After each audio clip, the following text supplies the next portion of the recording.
Наступило время слушать Твое Слово. Проговори нам, Господь, чтобы мы могли измениться в Твой образ. Дух Святой, дай нам дух откровения сегодня. Во имя Иисуса Христа. Аминь. Откройте, пожалуйста, Евреям 2 глава. Евреям 2, 17-18 стихи. Евреям 2, 17-18 стихи.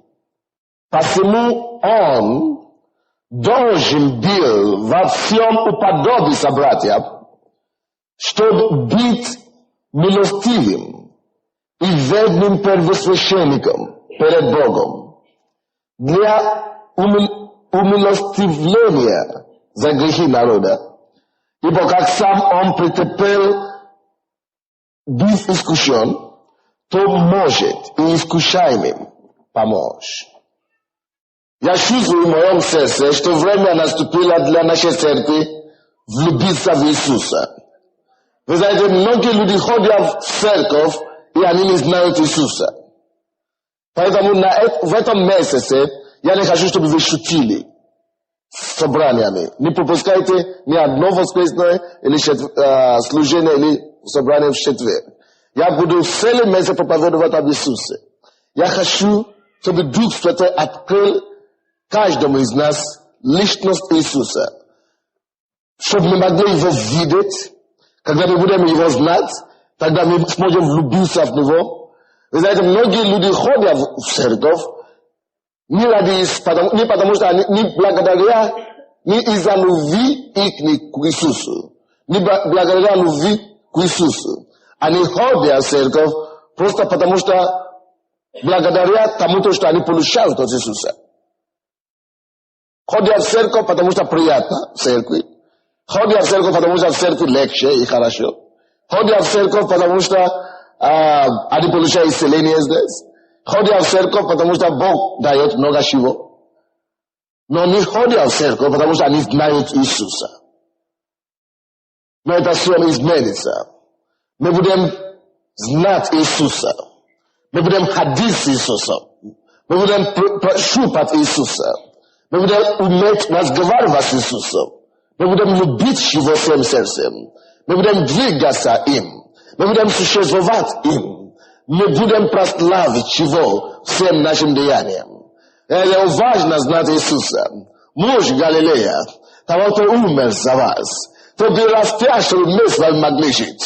Но не просто жить для себя опять, но чтобы наша жизнь начала отражать Его жизнь. Дорогие мои, поэтому Он был мертв, поэтому Он был распятым, чтобы Его жизнь, которую Он продемонстрировал нам здесь на земле, могла стать твоей жизнью. Что это значит? Его жизнь стать нашей жизнью, чтобы Его деяния здесь на земле могли начинать проявляться именно через тебя, через меня. Конкретно. Это возможно. И это вовсе не тяжело. Он уже умер для того, чтобы это случилось. И это произойдет, когда у вас будет знание об Иисусе. Аллилуйя. Видите, все то, что Иисус делал, и все, кем был Иисус, кем являлся Иисус здесь на земле, может быть проявлено в тебе. Пастор, либо я, или любой пастор, не супермен. Мы не супермены. Мы не какие-то особенные такие люди. Люди, кому Бог открыл себя. И это Бог желает открыться тебе лично, чтобы ты просто знал личность Иисуса. Аминь. И я молюсь, чтобы Дух Святой мне помог сегодня. Потому что для этого Дух Святой был послан, чтобы раскрыть нам Иисуса, чтобы учить нас об Иисусе. Чтобы Он открыл нам все то, что Иисус учил, и кто есть Иисус на самом деле. Все то, что Он делает здесь на земле, когда вы говорите об Иисусе, люди начинают думать, что Иисус мог таким быть, потому что Он был Богом. Если вы скажете, что Иисус делал чудеса и знамения, они скажут, да, потому что Он был Бог. Ito скажет, Иисус жил здесь над грехом, праведную жизнь. О, да, это же Иисус, Он был Бог. Но нам это не просто не может. Но я хочу вам сказать что-то другое сегодня. Я хочу сказать вам сегодня,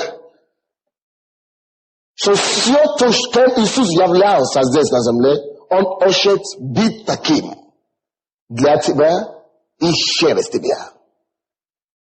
Когда Иисус пришел сюда на землю, Библия говорит нам, что Он явился здесь на земле, чтобы во всем. Посмотрите это 17 стих, который мы читали еще раз. Поэтому Он должен был во всем уподобиться братьям. Братьям имеется в виду нам с вами. То есть Иисус должен был во всем уподобиться братьям, чтобы спасти нас, ему необходимо было уподобиться нам, похожи на нас. Итак, когда Иисус пришел сюда на землю, если это новость для вас, молюсь, чтобы это изменило вашу жизнь. Иисус не был Богом. Когда Иисус ходил здесь на земле, Иисус был Сыном Божьим. Он не был Бог. Он был Сыном Божьим. Библия говорит на Филиппийцам, 2 глава, не спешите меня расстрелять или бросить мне камни. Я объясню вам. Вы поймете. Филиппийцам 2 глава, Библия говорит нам, что когда Иисус покинул небо, что Он оставил Его божественную природу там и принял образ раба и принял плоть, греховную плоть. Хотя Он не загрешил, не совершил ни один грех. Но это плоть, которая у него была способна была на грех. Просто Он не поддавался греху. Аминь? Когда Иисус пришел на землю, чтобы искупить человека, это одно из условий было такое, чтобы Он был во всем уподобен Бога, человеку.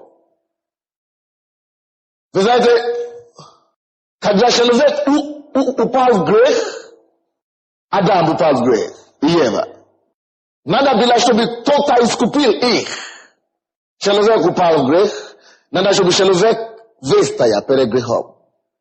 И никто не мог выстоять перед грехом, чтобы победить дьявола и чтобы завоевать наше положение опять. Безгреховное положение, которое было в Эдемском саду. Не было такого человека, потому что все люди после Адама начали наследовать натуру Адама. А натура Адама была какая? Греховная. Поэтому, конечно, Бог мог бы прийти и сказать, дьявол, я тебя убиваю, я тебя уничтожаю и так далее. Но это не будет несправедливо. Тогда это значит, что Бог сам несправедливый Бог, но Бог справедливый Бог. Потому что человек не выстоял перед дьяволом, перед искушением, поэтому он потерял то господство над землей, которое Бог дал ему. Человек передал это господство кому? Дьяволу. Поэтому дьявол есть Бог, маленький Бог. Это земли сейчас. Временный Бог. Это земли.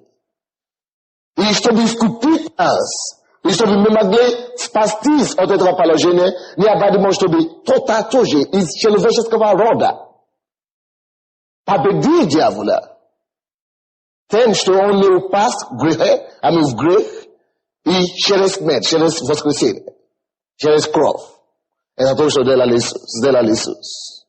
Поэтому, когда Он пришел на землю, Он полностью уподобился человеку. Вы здесь?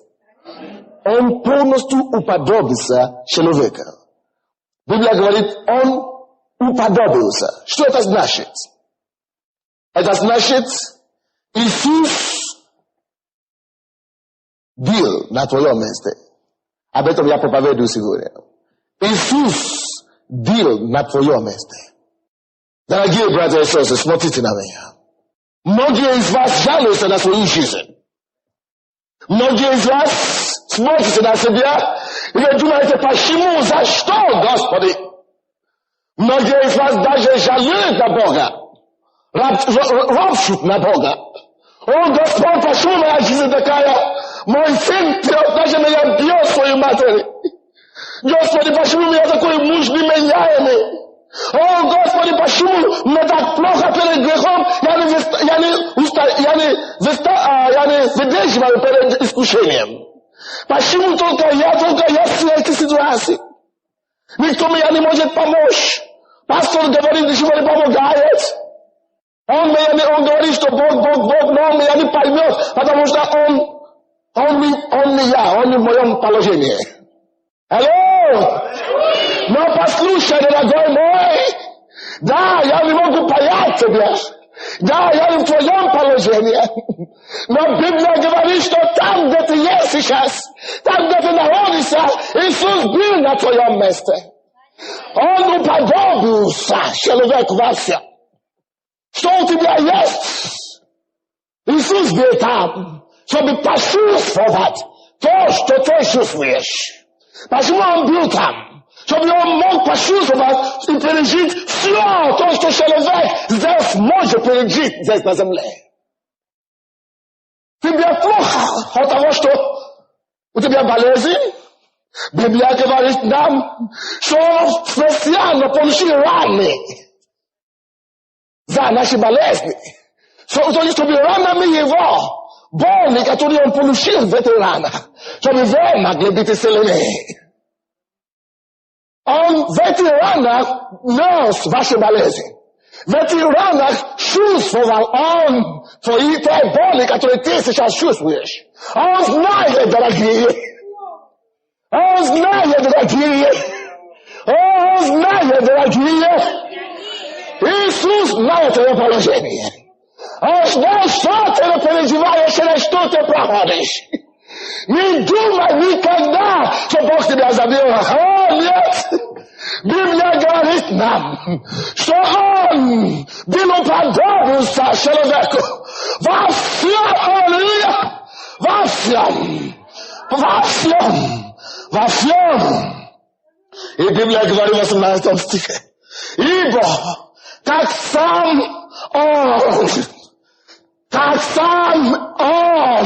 Иисус, сам претерпел. Слушайте, сам претерпел. Быв искушен. Он претерпел именно то, что ты сейчас терпишь.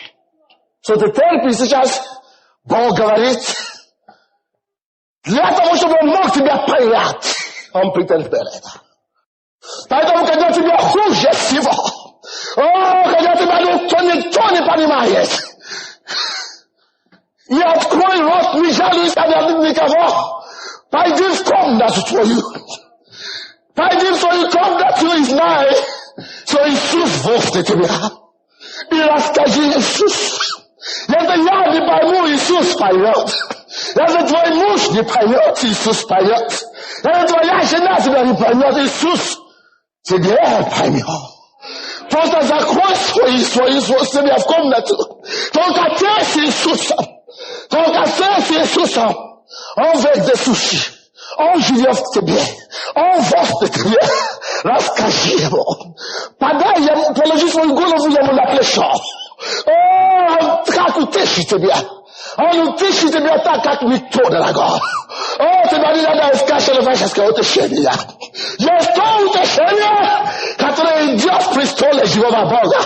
Есть Иисус, который специально все это потерпел, чтобы ты сегодня мог положиться на него. Чтобы ты сегодня мог смотреть Иисуса лицо и говорить, Господь Иисус, ты знаешь. Аллилуйя! Аллилуйя! Аллилуйя! Иисус, Иисус, Иисус! И Библия говорит нам, потому что Он претерпел все это, то может I iskuszajmy pomóż. To może, Walery. To może. Iskuszajmy помощь. Ты видишь свои обстоятельства? Не смотри на человека. Смотри на Иисуса. Кто может помочь? Не смотри на правительство и государство. Смотри на Иисуса. То, кто может помочь. Смотри на Него. Знай, что Он возле тебя. Он о тебе заботится. Он знает тебя лично. И ради тебя Он претерпел это. Послушайте, дорогие. Если бы ты был единственный человек здесь, на земле, Иисус бы претерпел все это. Да, дорогие. Если бы ты был единственный человек здесь, Он бы пришел все равно, девушка.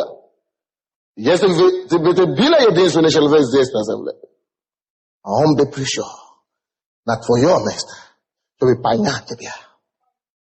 Он есть лучший друг, дорогие мои. Мы часто ищем помощь там, где помощи нет. Поэтому нам надо знать Его. Знать Его. Не просто Его силу, не просто Его чудеса, не просто Его исцеление, но знать Его как лишь вот Он. О мой муж, о мой ассистент, о мой партнер, о мой учитель. Ты и только ты. В четверг мы проповедовали об Иисусе, что Он возле вас. Иисус был на вашем месте. Он нес, вы думаете, что у него, может быть, но он же был Сын Божий, он же, это самое, у него было такое же состояние, как вы сегодня. Я вам скажу, у него даже была плоть, такая же греховная. Он мог пасть грех. Если бы он не мог пасть грех, дьявол бы его не искусил, не искушал бы его. Потому что он не дурак. В каком-то смысле он дурак, но он знает, что Иисус мог бы пасть. Римлянам 5 главу. Посмотрим, я вам это покажу в Библии, чтобы вы знали. Римлянам 5. Или вернее, сначала давайте посмотрим 8. 8:3. Римлянам 8:3. Библия говорит здесь, как закон, ослабленный плотью, был бессилен, то Бог послал Сына Своего в подобии плоти греховной, жертву за грех и осудить грех во плоти. Бог послал Его Сына подобие плоти греховной. Вот, у него была подобная плоть, как ты и я. Греховная, натуральная. Я помню, как Бог меня освободил однажды. Я был молодым человеком, я был студентом в университете, и там я был из, может быть, 15 тысяч студентов, я был один из немногих студентов, верующих. И искушение было повсюду. Это было летом однажды, я ходил на улице, и все, я занимался тогда, и было очень много искушений, и, молодые девушки, они отелевизировались. И я просто думал, вроде бы нет выхода, и Бог просто мне проговорил через этот стих, что Иисус Христос тоже был искушен во всех этих, всем был искушен. Аминь. Он был на твоем месте. Неужели, когда я смотрю, я вижу, что искушение возле меня, вокруг меня, даже от девушек. Значит, Иисус, если Он был искушен во всем, значит, у него было искушение там, и Он не упал. Значит, я не должен упасть. Аминь. Многие из вас видят, что у меня искушение перед спиртом, перед алкоголем. Я не знаю, я бессилен. Ты знаешь, ты бессилен пока пока Иисус не придет. Когда Иисус придет, соединиться с тобой, когда ты будешь знать, что и даже в этом Иисус был искушаем. Иисус был во всем искушаемый, и Он выдержал. Он выдержал, Он есть в твоем сердце сейчас, и сейчас тоже Он выдержит. Но уже теперь в тебе выдержит Он. Тебе не надо будет бороться против этого греха. Но Иисус, который выдержит сам, когда Он был в своем плоти, Он теперь в твоей плоти, и Он в тебе выдержит перед этим искушением. Что еще? Какое искушение еще у тебя может быть? Любое, перед деньгами, или искушение, что нету финансов? Посмотри просто на Иисуса. Алло? И попроси Его, Он живет в тебе, в твоем сердце. Иисус, ты выдержит, ты был искушаем во всем, и ты выдержит. Дайте Богу силу, шанс, Иисусу шанс проявлять себя через вас. И Он даст вам ту силу, которую Он имел, чтобы выдержать. Я вам сказал, у Иисуса не была какая-то специальная плоть. Особая. У него была такая же плоть. Единственная разница между Иисусом и теми людьми, которые жили до Него и во время Его жизни, в том, что Иисус... Вы все слушаете сюда? Если кто спит рядом с вами, разбудите их. Что Иисус был рожден от кого? От Духа Святого и от Марии. Он был рожден от Духа Святого. У Иисуса было два рождения. Он был рожден от плоти через Марию, но его отец был не Адам. Его отец был Дух Святой. Это была выигрыш, в этом было преимущество. Потому что медицина даже уже подтвердила то, что Библия уже знала тысячи лет назад, что кровь переходит как раз от отца, от линии отца к ребенку. Аминь. Это уже доказано медицина. И поэтому Бог так планировал, чтобы отцом Иисуса был Дух Святой. Он не выбрал, чтобы Дух Святой был матерью. А человек будет муж. Но потому что он знает, что кровь должна быть непорочная. Понимаете? Потому что если бы это была кровь человека, грех уже там есть. О какой борьбе можно речь идет с дьяволом, чтобы победить? Значит, он бы упал. Но он не мог упасть. Он не упал, потому что он не наследовал кровь, греховную кровь. Все остальные люди, которые жили до Иисуса и без Иисуса, которые живут, они имеют греховную, как мы тоже, до принятия Иисуса, они имеют греховную природу. Значит, они грешат. Хотят, не хотят. Иногда многие вещи не хотят делать, но они все равно делают это. Аминь? Потому что греховная натура, природа. Вот, именно эта натура не была у Иисуса. Аминь? Это было преимущество. Потому что его дух, его кровь, он был рожден от Духа Святого. Но он также был рожден от плоти. И поэтому у него была плоть такая же, как у нас. И также ты, дорогой, ты тоже должен быть рожден дважды. Аминь? Библия говорит нам, кто не родится свыше, тот не наследует Царство Небесное. А это Евангелие от Иоанна, 3 глава, 6 стих говорит нам, что рожденный от плоти есть плоть, а рожденный от Духа есть Дух. Мы все родились один раз, через отца и матери, через наши родители. Это было рождение по какому? От плоти. Аллилуйя. Но Библия говорит, чтобы наследовать Царство Небесное, вам следует, вам необходимо родиться дважды. Если бы вы родились только от плоти, вы бы остались в плоти. Рожденный от плоти есть плоть, вы бы всегда имели слабость перед грехом, вы бы служили греху всю вашу жизнь. И последствием это есть смерть в аду, срежение зубов. Вечная смерть в ад, озеро огненное. Но Библия говорит, что но также после воскресения Иисуса, после смерти воскресения Иисуса Христа, Бог предоставил каждому человеку шанс иметь такое же рождение, какое имел Иисус. Он был рожден от кого? От Духа Святого. И Библия говорит, что вы тоже должны быть рождены свыше. Что это за рождение? Это называется рождение от Духа. И поэтому Бог говорит, кто рожден от плоти, есть плоть, никуда не годится, но поэтому у нас есть шанс быть рожденным второй раз. И как это рождение называется?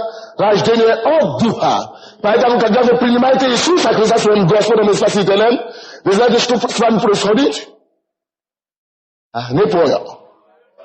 Не слушаю. Вы принимаете такое же рождение, какое было у Иисуса. У вас происходит духовное второе рождение. Почему Бог не мог это делать по-другому? Почему именно через принятие Иисуса? А это потому, что Иисус Христос, Он первенец. Колоссянам 1:18. Первенец среди братьев многих. Он первый был рожден так, и ему следовало быть показать, как нужно жить таким образом. После второго рождения, как нужно жить. Как нужно жить, понятно. Вот. Потому что он первый прошел этот путь, он жил и показал нам, как нужно жить. Алло? И вся его жизнь рассказывает Евангелие, правда? Теперь, почему именно нам, чтобы родиться от Духа, необходимо принять Иисуса теперь? Вы слушаете меня кто-нибудь? Потому что, принимая Иисуса в своем сердце, когда рождение свыше происходит, Иисус приходит к нам, Духом Святым, так? И Он начинает проявлять свою жизнь, которая, кстати, Он демонстрировал нам в течение 33 лет. Ту жизнь, которую мы видим в Библии. То, что Он продемонстрировал на практике. Теперь, когда вы принимаете Его, Он входит в ваше сердце, чтобы исцелить вас. Тогда разница заключается только в одном. Тогда Его Дух был в Его плоти. А теперь Его Дух в вашем, твоем плоти. Но суть человека это что? Плоть или Дух? Дух. Поэтому Иисус сейчас начнет проявляться во все Его качества каждом человеке свыщерожденного.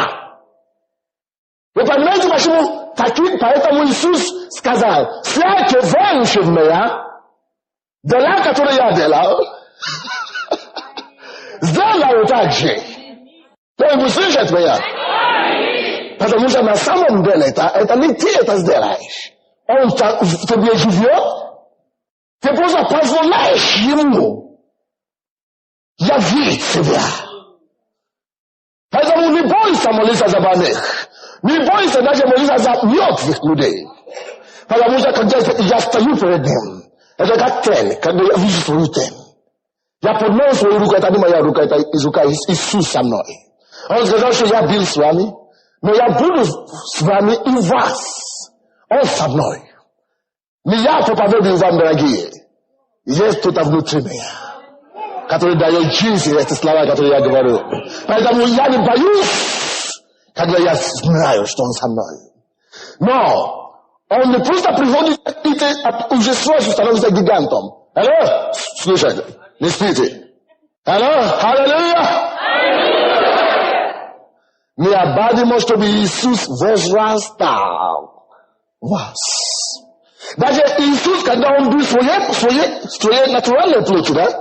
Даже тогда Ему надо было возрастать. Аминь? Вот, если Иисус не будет получить рост в тебе, если Он не будет расти, Он не сможет расти до такого стадии, чтобы Он мог совершить чудеса и знамения. Видите, что Он не сразу начал это делать. Когда Он был маленький, он ничего не слышал, что Он делал. Правда? Потому что он должен расти в тебе. Вот, слушайте теперь. Иисус был на твоем месте, когда Он уподобился тебе, правда? Теперь Он требует от нас, Бог требует от нас, чтобы мы были на место Иисуса. Чтобы мы во всем уподобились кому? Это значит явить Его, подражать Иисуса, любить Иисуса, изучать об Иисусе, менять свое сознание, подключаться к Иисусу, думать как Иисус, говорить как Иисус, ходить с Иисусом, уподобиться Иисусу. Аллилуйя! И когда Он растет благодатью в тебе, тогда ты получаешь Его мудрость. Тогда Его сила, чудодейственная сила становится твоей. Тогда ты начинаешь говорить, как вас и больше, как Иисус. Тогда Его качество должно возрастать в тебе. От Луки 2 глава 52 стих. От Луки 2, 52. Иисус же преуспевал. Это слово преуспевал, это то же самое, как возрастал. На английском там написано возрастал. Иисус же преуспевал или возрастал в мудрости и в возрасте и в любви у Бога и у человека. Слушайте, дорогие, Иисус уже вошел в вас. Это уподобится как рождение ребенка. Так? Когда ребенок рождается, чтобы он мог стать полноценным личностью, надо, чтобы растил. Правда? Таким же образом, Иисус уже в вас вошел. Это все его запас, потенциал Бога. Весь Бог в вас.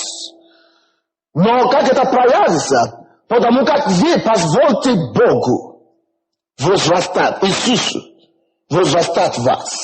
Как это делать? Изучай Иисуса. Знай, просто всегда, прежде всего, ты всегда должен знать, что я хожу с Иисусом. Он возле меня. Он во мне. Осознай этот факт. Осознайте этот факт, что Иисус возле вас. Не просто уподобиться Иисусу, это значит, иногда, раз так, и так далее. Нет. Он вас. Просто осознаете это. Давайте закроем наши глаза. Все. Иисус возле вас. Он так близко, как ваша тень возле вас. Ощущайте Его прямо сейчас. И поблагодарите Его, что Он живет в вас. И что Он возле вас. Не просто внутри вас, но Он возле вас. Он ближе, чем ваша рука к вам. Вот Он перед вами. Благодари Его, что Он во всем уподобится тебе. Что Он пришел на твое место, чтобы ощущать то, что ты ощущаешь.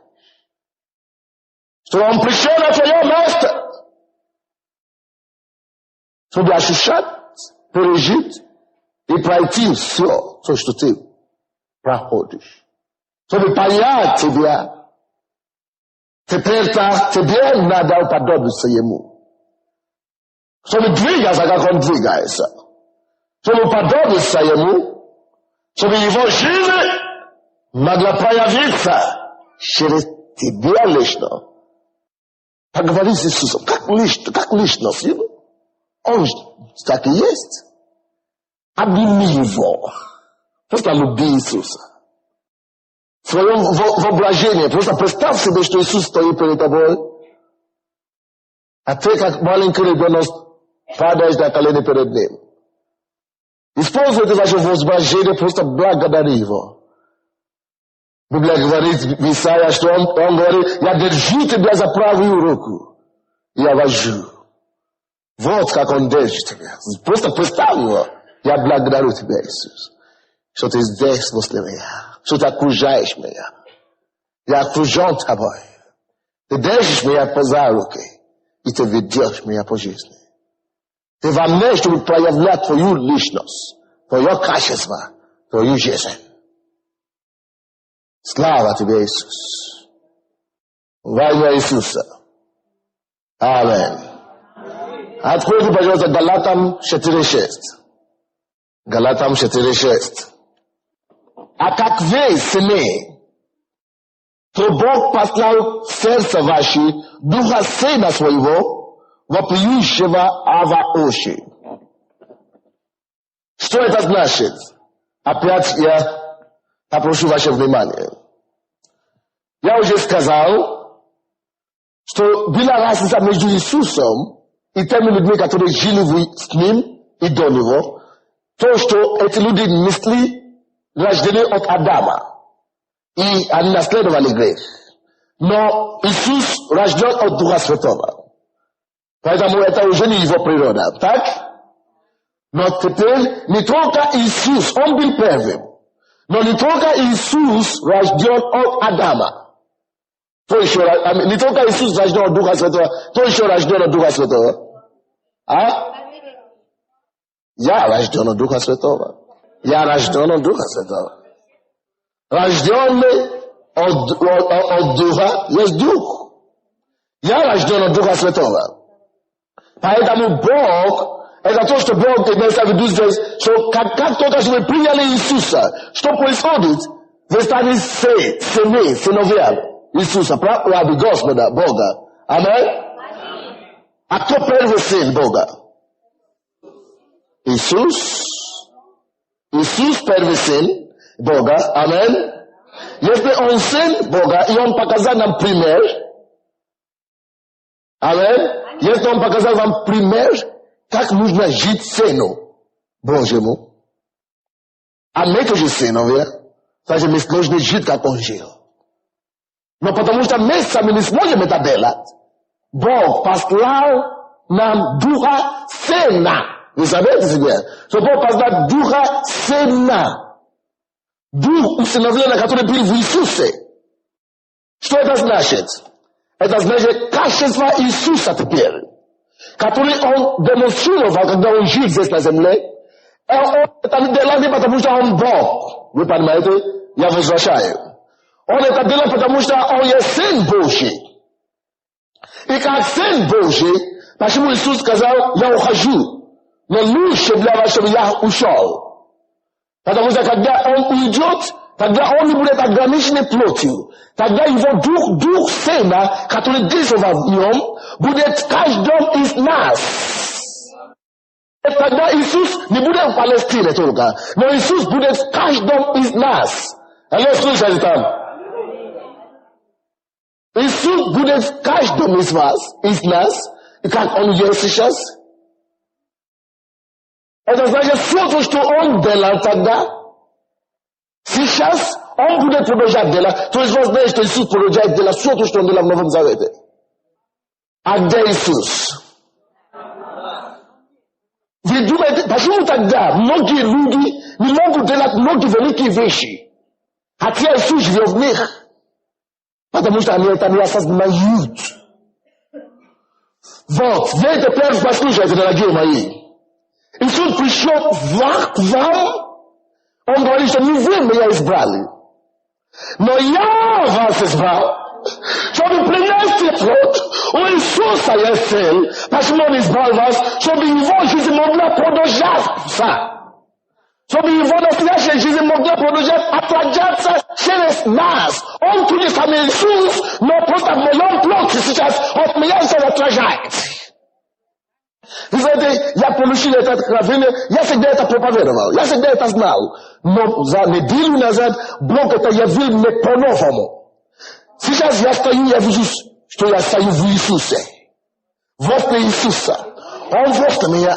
Теперь я не боюсь молиться за больных, проповедовать, даже воскрешать мертвых, потому что не я это буду делать, Он здесь.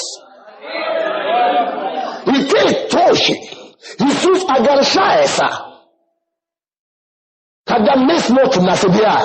Она говорит, перестань смотреть на себя, убери свой взор от себя, значит, просто оставь твое я, отступать тут. Отступай у тебя место, Иисус. Каждый раз, каждый день в своей жизни, каждый день ты должен говорить, Иисус, я отступаю. задний ряд, ты иди впереди. Прояви свою жизнь через меня. Только поэтому, лишь поэтому Иисус ушел, чтобы ты мог продолжать его служение здесь. Кто-нибудь понимает меня сегодня? Кто-нибудь понимает меня сегодня? Кто-нибудь слышит меня сегодня? Иисус есть то же самое. Но пока ты не отступишь с пути, пока ты не дашь ему место, он не сможет продолжать это дело. Вы понимаете, как кто-нибудь?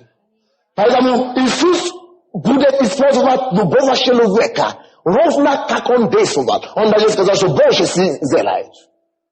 И поэтому для Иисуса не важно, мужчина или женщина. Потому что Иисус живет, там не женщина делает дело, а Иисус сам.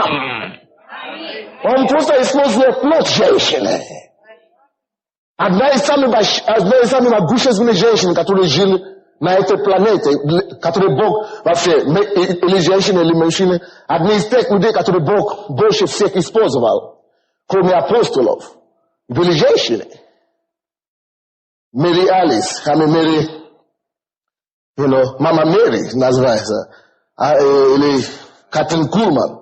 Все эти были женщины, и Бог использовал их мощно. Почему? Потому что они сказали, не я отступаю, но ты Иисус. Если вы можете понять это откровение, что Он был на вашем месте, чтобы понять вас уподобиться вам. Теперь мы на Его месте. Его же нет здесь физически. Мы здесь физически. Чтобы продолжать все то, что Он делал. Когда ты стоишь перед грехом, Иисус ходил над грехом. Ты просто позволяй Иисусу Его праведность. Пускай Он просто вышел. Не я теперь стою перед этим грехом, но Иисус. А Иисус всегда побеждает грех. Когда тебе надо говорить, говорит, Господь, не я сейчас буду говорить, но ты возьми контроль. Иисус всегда знает, что говорить и что сказать. Когда ты стоишь перед болезнью какой-то, ты говоришь, о, Господь, это тяжело. Ты начинаешь думать, что это тяжело, потому что это ты. Говорит, Господь, я отступаю, но ты. Он в тебе. Ты не можешь отделиться от него.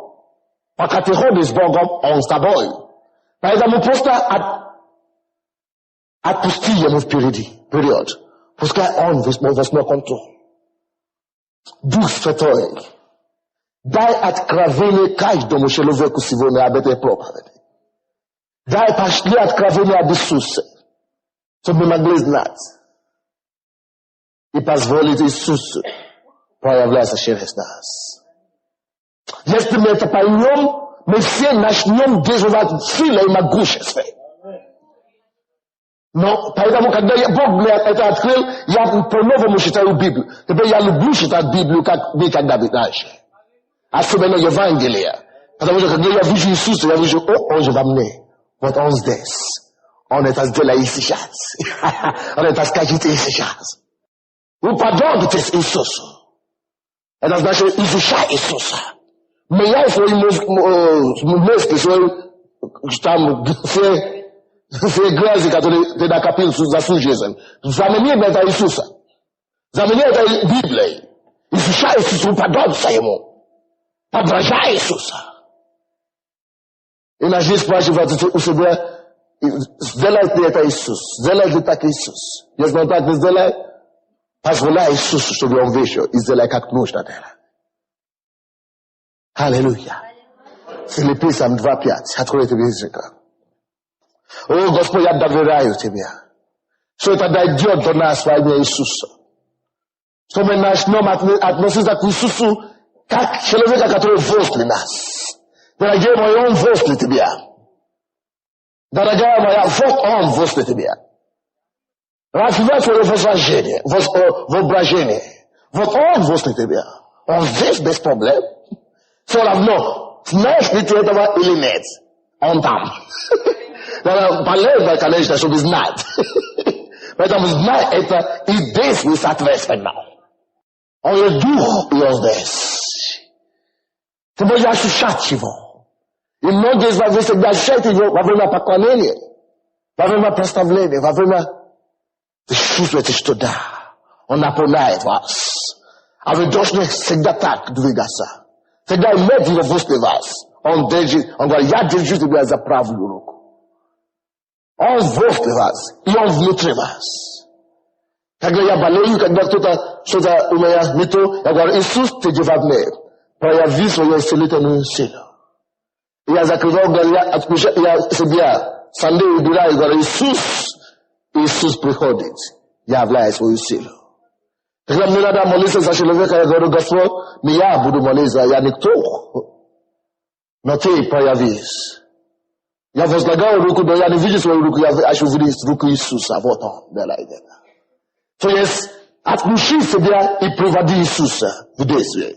Скажи ему просто, я всего лишь сосуд, я всего лишь тело, через которое ты действуешь, но ты действуешь. Филиппийцам 2:5. Ибо вас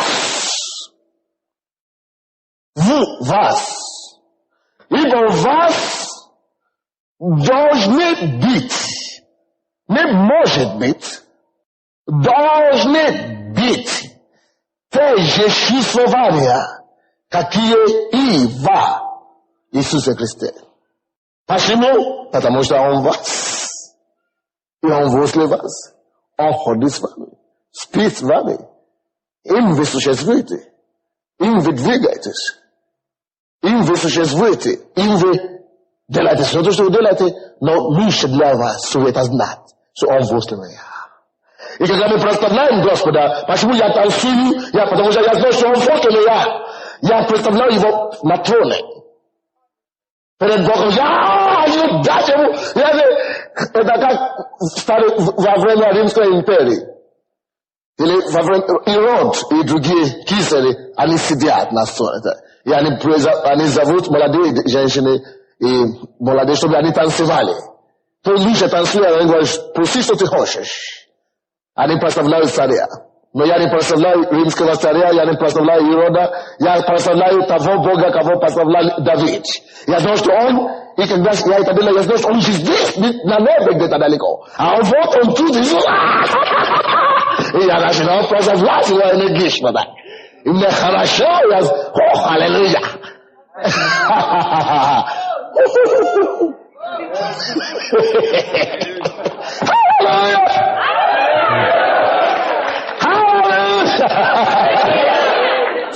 Вас должны быть те же чувствования, как Иисус. Когда ты хочешь молиться с Отцом, посмотри, как Иисус молится с Отцом. У него было полное спокойствие. Он же в тебе. Вот, Отец, я благодарю тебя, что ты всегда слушаешь меня. Так просто. Так просто. И в следующем мгновении он воскрес мертвого. Потому что до этого он всю ночь общался с Богом. Молитва — это наслаждение для него. Он всегда бывает Отцом, он знает, что вот Отец с ним. И ты тоже знаешь это. Не я это делаю, он же делает это. Отец, пожалуйста, во имя Иисуса. А тебе надо просто приказывать. Вы видите, Иисус не говорит, Отец, изгони этого духа, пожалуйста. Нет. Иисус сам изгонял. Поэтому тебе надо говорить, делать вещи, как Иисус делал. Во имя Иисуса я приказываю, выйди вон, но не от твоего, не как бы от себя. Но Иисус это делает через себя. Но ты говоришь, потому что у тебя есть плоть, но нет этого языка. Он есть дух. Поэтому ты должен это говорить, я во имя Иисуса. Вот, это во имя Иисуса оказывается, что это дает знать, что вот Иисус здесь, стоит за тобой. Аминь. Аллилуйя. У вас должны быть такие чувствования. Когда я думал, раньше, когда я считал это, те же чувствования, которые у Христа Иисуса, я думал, что может, когда кому-то плохо, иногда, бессмиренным, как Иисуса, или со временем. Но временно, иногда так, временами. Нет, зачем временами? Когда Он возле тебя всегда. Каждый раз ты просто ходишь, как Иисус. Говоришь, как Иисус.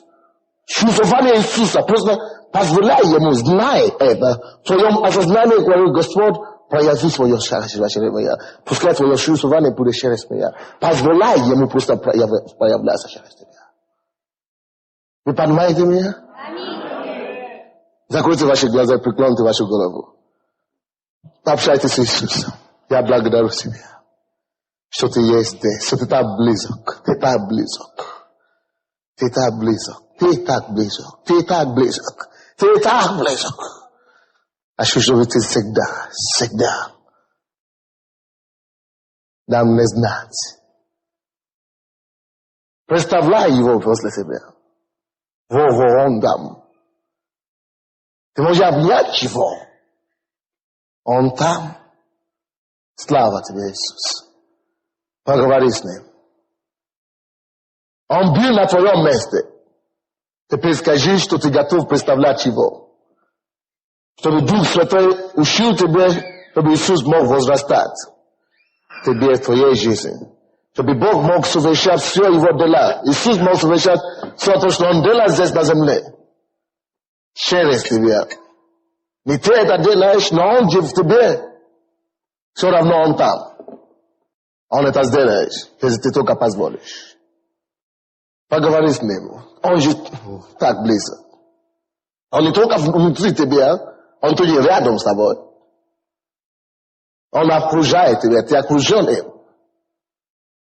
Он могущественный, великий Бог. Он есть Дух Святой. Господь, я благодарю Тебя, что Ты здесь. Я молюсь, Господь, чтобы Ты показал нам Иисуса. И что Ты дал нам, чтобы Ты дал нам благодать. Выпустить Иисуса через нас. И чтобы Иисус мог проявляться через нас во всех Его качествах. И Дух Святой, Ты был послан сюда на землю, чтобы учить нас об Иисусе. Чтобы открыть наши глаза к Иисусу. Я прошу Тебя сегодня, научи нас. Открой нам глаза, чтобы мы